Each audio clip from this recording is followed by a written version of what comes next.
Hi everyone, in this video I'll be showing a derivation for the formula for the radius of the incircle of a triangle. Start by drawing a triangle with sides A, B, and C, and the incircle of the triangle. Then draw the angle bisectors of the triangle. These will intersect at the center of the inscribed circle.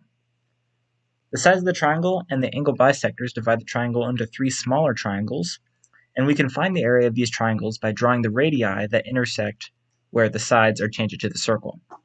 Since they intersect here, these will form right angles. The area of the large triangle is just the sum of these smaller triangles, whose area can be found using 1/2 base times height.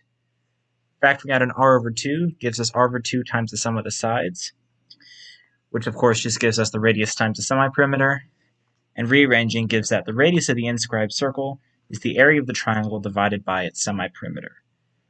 I hope you enjoyed this animation, and let me know of any other formulas you want to see derivations for.